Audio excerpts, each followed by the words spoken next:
So hi everyone, my name is Paweł Ostrowski. I'm from Poland. Right now I am part of MC AIESEC for Poland. I'm responsible for working with the business sector, partnerships, media, institutions, etc. So later on, if in case of the data, etc., and how we are reacting, I can focus mostly on the economic growth. However, to better start off, get to know a bit better, if you could type in the chat what you had for breakfast. What did you eat today? What did you have for breakfast? And I'm trying to access the chat.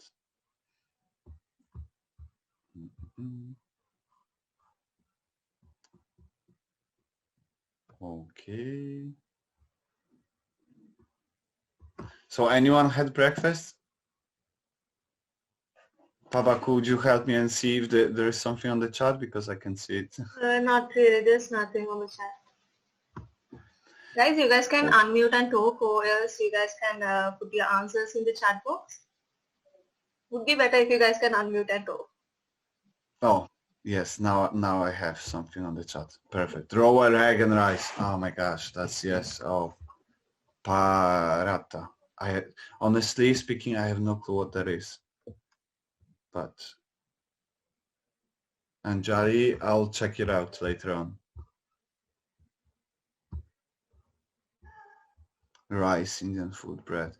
Nice. So I'm glad you started your day with the right food and having some meal. Fun fact that yes, I drank only coffee, and it's not the best way to start a day. And I think I can learn from you how to better start a day. And it's super important, especially if we're staying a lot of time at home, etc. We don't have much, you know. In Poland, we don't have much access to the nature. If we are in the city, it's, you know, like our cities are very based on the concrete jungle, let's say. So only the suburban or villages, if you live outside of the city, then you have access to the nature, and that's calming as well. But to give you more information and overview of how's the Poland situation looking like, we have total 38 million people, the population in Poland, and almost 3 million of people had COVID throughout those months, this year and a half, year and few, because we started in March 2020. We had first COVID case. This is more than 70,000. So yes, and we recovered more than 2.6 million people, so it's quite a lot.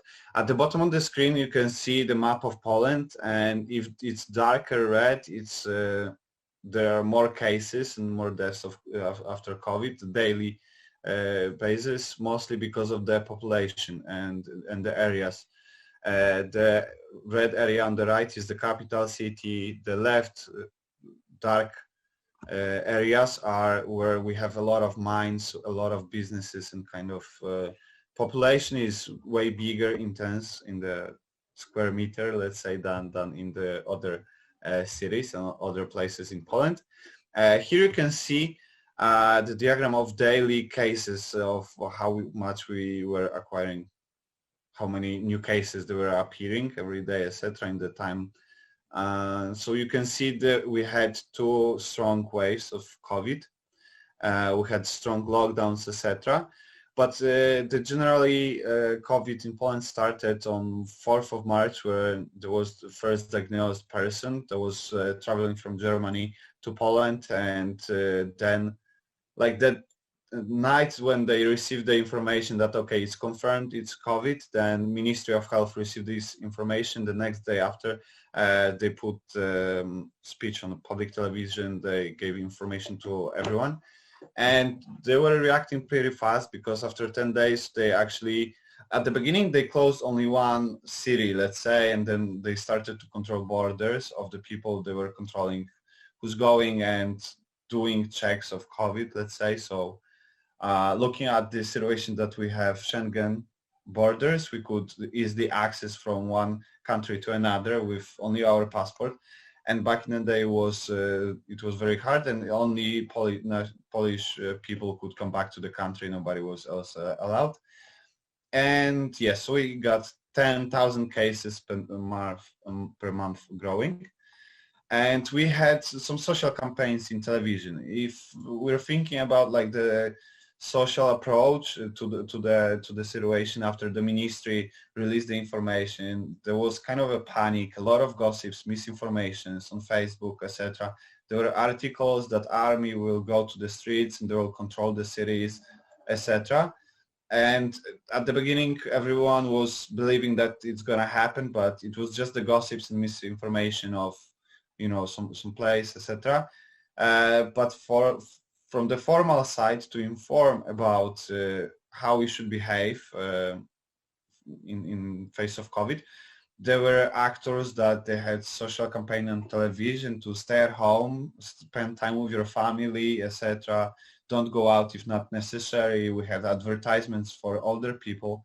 And there was a joke that, like comparing the situation that when a kid was small, the father was giving him advices, and then kind of table switched. So the kid was giving advice to his father to, not go to the store if he doesn't have to, etc., etc. And there was a list of the things that we should do.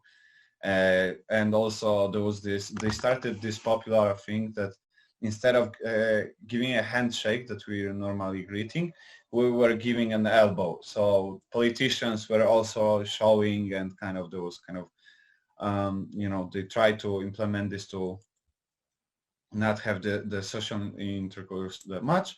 What was really funny as well, we had this Hot 16 challenge, and a lot of artists started to put some lyrics rapping about the COVID and giving greetings to the medical hospital workers, employees, etc., who were dealing with the pandemic.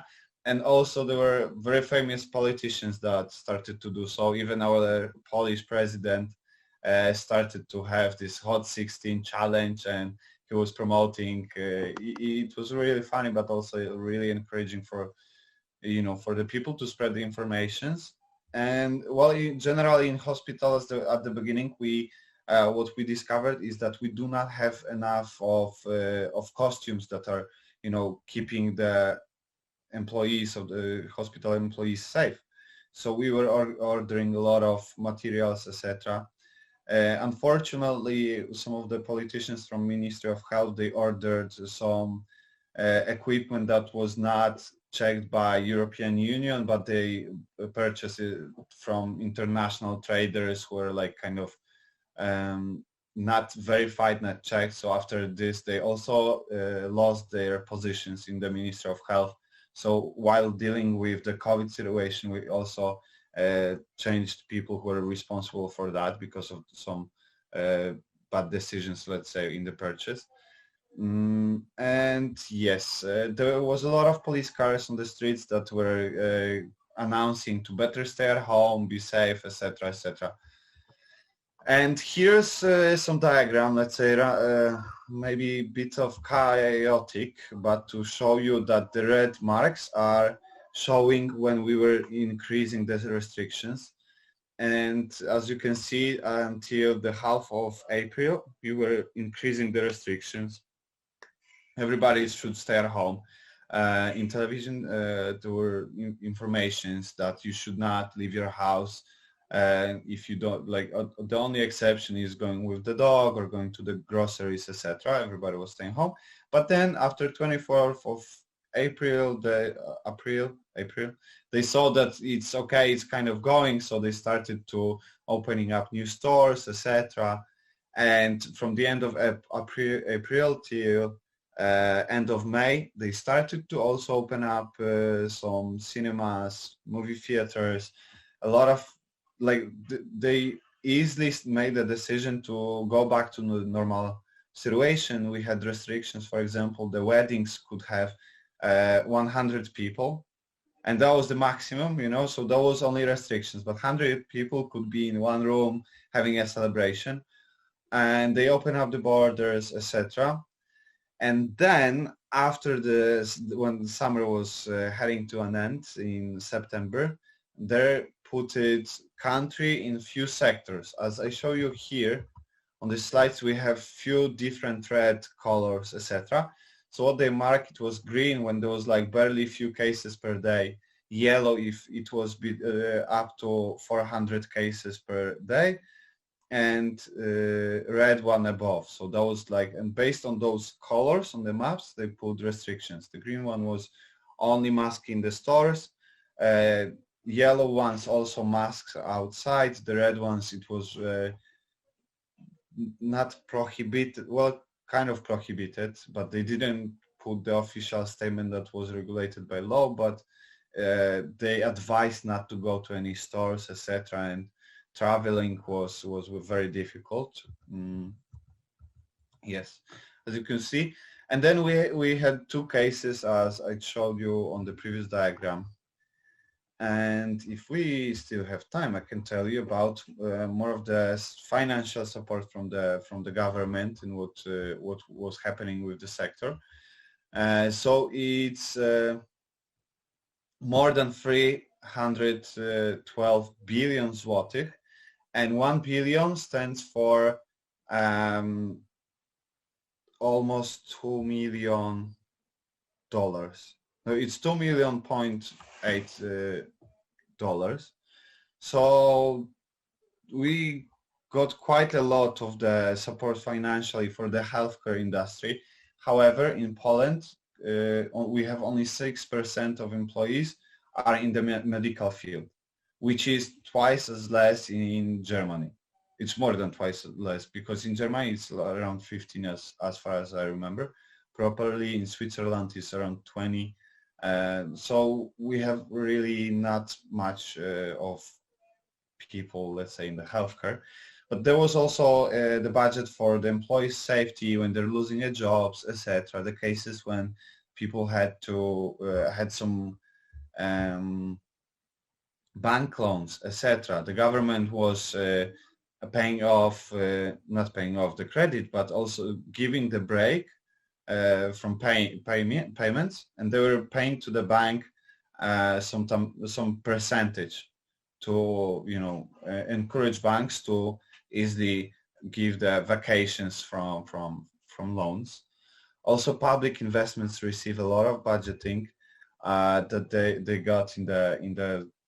They were looking actually for solutions, and also, as you could see on the right side, there is a lot of entrepreneur support when a lot of people started to think, okay, how we can get access to the masks, etc. abroad. So they started to support also the business or what they can do. In the matter when you had some ideas, you could easily get the funding from them and support to interact. Okay, yes. So I think we are finishing. Unfortunately, it was a pleasure to talk to you. Right? Papa, could you tell us? Yeah, it's actually like the Colombia is starting a new session, but if you have anything else to add, we can continue this session. Then perfect. Then sure, that's great. So we got some support for financial institutions as well, and I think it was very, very beneficial for everyone in the aspects, because a lot of banks, a lot of business in Poland is based on the funding, etc. Before pandemic times, we had a huge hustle, like good times for starting the companies. We had more and more money from the banks, investments, etc. internationally, but then it kind of stopped. So they gave these funds for the financial institutions to prolong the loans, etc., and kind of freeze them for the business as well. And we got something called like financial shield. And the financial shield, okay, that's plenty of information, let's say here, but I want to show you also the point by point what they're offering to the people. So it's like almost million micro enterprises got a lot of advantage from loans. However, these loans were not that much from my perspective, because 5,000 is barely a bit more than average employee earns, let's say. So they're earning 3,000, working on the base jobs, but then they were giving 5,000 for the companies for the non-returned loan, but they could use for paying off, let's say, monthly costs for their store, etc. And they also had increase of the capital, and the value of it was quite big. However, looking at the amount of the businesses that they want to support, the amount was not that good. So there was a lot of cases of small business owners when they had a lot of documents to fill out, etc., and they didn't have it was not a guarantee that they will receive the money. However, most of them received, so it's quite good. Yes, and whenever they were losing some contracts, they could apply for to the financial institutions to get this money back. And what is actually looking at the Poland and the situation, we have a lot of systems that are pro-family. So let's say the person who's having a child receives 500 zlotych monthly payment to support financially the child for necessities, etc. So plus right now they gave 12,000 for the additional child, let's say. So if I would have two children in Poland, I would have 500 per month for each, so it's 1,000. So it's 1,200 per year, 12,000 per year, and also another 12,000 right now to support the kids and families in a case of COVID, to support the parents who might lose their job, etc. But I can see that in Poland we're putting a lot of support on the families. And yes, so yes, what we have is, you might see, or there's plenty of information here, but we have something called ZUS, which is the Ministry of Treasury, let's say, that are controlling companies, etc. And this is one of the biggest costs for the companies, startups, etc., because you pay 1,000 monthly without any information. Like, doesn't depend if your business is growing or not, you still have to pay 1,000 zlotych. And on top of that, you're paying, of course, the taxes and everything, and they're controlling this. So what they did, they put a lot of money on this, that you didn't have to pay this 1,000 per month for the business. So they will cut down the taxes as well for the business owners. That helped a bit for the people. Yes, and to have kind of situation how in real life it will look like. So I told you the story about like two kids, let's say. So assuming we have a situation of young mother that is hired of the contract of mandate. So she's not employed on like for, let's say, 10 years or something, but we have the contract of mandate that is she can start like refresh this contract every 3 months. So this is actually the form that is not the perfect.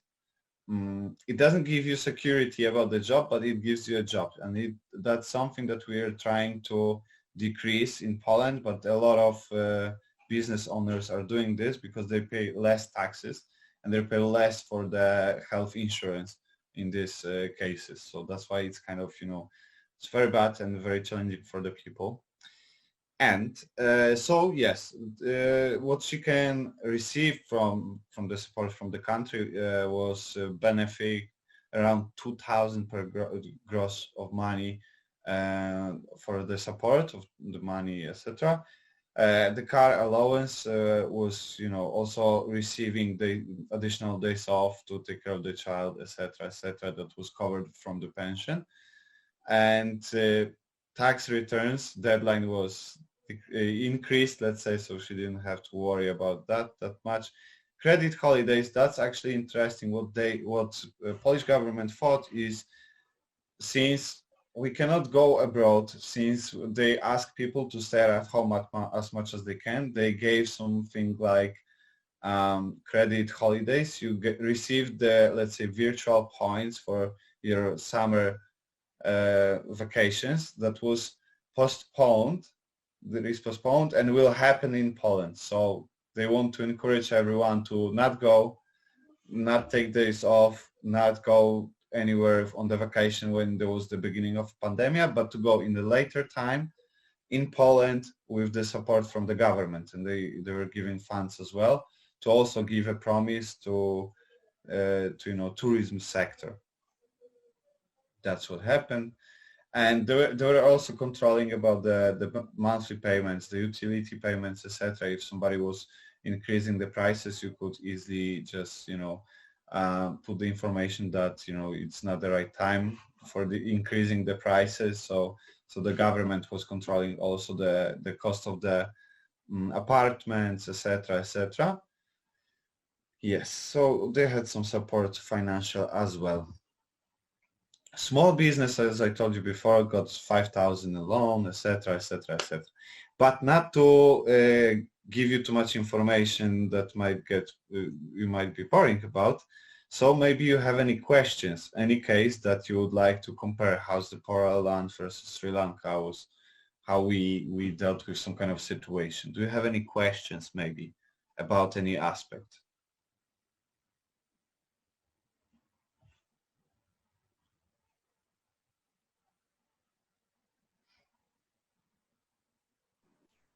What about the education there? Like now that the schools and like everything were closed and they actually closed at the time of exams. So how did that work out? So was that also shifted to online or what? Oh yeah, at the beginning it was very challenging. So in March they closed schools in general, and the plan was that they will close right now. Kids and students will have like vacation, and everybody was happy. Okay, no classes, school is shut down. The dream come true from the child moments, but no, okay, it's not a good joke actually. But yeah, a lot of kids were like, oh, okay, we're not going, but still people were afraid. So they thought that they will close it now and they will open in the summer when we will be after the COVID, etc. We will deal with the situation, we will reopen it, and then they just moved the timeline. However, it didn't work out really. So in April, they started to implement online classes, and there was a lot of cases in the media how, let's say, kids couldn't deal with like Zooms, etc. How many teachers were, for example, forgetting to turn off the mic or camera, and they're, inviting guests to their apartments or playing some movies, etc. And they didn't know that the kids are in the class, etc. So there was a lot of joke about this, and it was really crazy. So the exams were postponed and like stopped at the moment, and then they had classes during the summer when they were retaking online exams. And for example, we have something called Matura, which is before going for college, you had to pass some exam, and based on the scores, you can get to university, etc. And even though we had restrictions until on Sunday, it was 15th, on last Sunday they reopened everything and we could go to the restaurant, let's say, but outside, not inside yet. But people who were passing those exams were going for the exams and taking them normally offline. So it kind of going back to the past situation. But last year they totally canceled that. Okay. Yeah, because in India also situation is like that only. Like the worst hit institution is probably the education sector, because I see like students still waiting, like it's been a year and they're still waiting to give the entrance exams that you said, the exam which they have to give to get into a university. And those exams have still not been conducted. Every month the government says that, okay, we'll postpone the exams, or they aren't even taking a decision that should they give admissions to the students on the basis of only high school grades, or should they take the exam or not. So it's like a big chaos for the students right now. So I just wanted to know what is the case there also. Yeah, so the past year was pretty similar. This year it was, we were heading back to normal, let's say. So it's quite awkward. Thank you Yes, so much. and you're very welcome. Thank you for the question. Does anyone else have a question about some cases? Or not cases, COVID cases, but maybe COVID cases, but or maybe, you know, any situation. Yes, I think in general in Poland, looking for after 1 year, we have a lot of hope right now for heading back to, let's say, normal life. But yeah, the beginning was really, the March was a lot of panic. I remember I was living with my roommate and we were not leaving house for a month. We were just, you know, ordering foods, and my friend was so afraid of this that he was walking with the spray all the time and spraying every door handle or everything, you know. And as far as I can see right now, a lot of people were so hungry of going out to do some events, etc., to the park nature, that after they released this month, they open up some areas on, because they said the restrictions are until 15th. So during 14th, but after midnight, so it was the beginning of 15th, but it was still the night, everybody was on the streets. We got in the news, like so many thousands of people were on the streets, you know, playing music, going to the bars, etc. A lot of places were opening, but outside, because they cannot let them inside yet. So this is a challenge because a lot of people got very enthusiastic, but I think it can backfire to us in the increased amount of cases, because still a lot of people didn't receive the vaccine yet, etc. So, you know, I think we easily go to like having parties and meeting with friends, but then we're still not over it yet. So I just hope we won't have another wave of COVID. Oh, another thing is a lot of people were afraid of getting vaccinated, etc. There was a lot of comments on social media and a lot of materials in the internet that do not get. And what country did to kind of spark the interest, they started with some artists, and then people got upset, like, why did they get vaccine first before the rest of the people or elders? So then there was this huge, let's say, disagreement, let's say, social disagreement, and everybody, like higher amount of people wants to get vaccinated after this conflict, and you know, after feeling like, okay, somebody was getting vaccine before me, and I think it should be about the age, and it was after the age, but I think it was kind of connected to the social campaign to get more people vaccinated, because barely a few percentage of people wanted to get vaccinated when they were asked. Okay.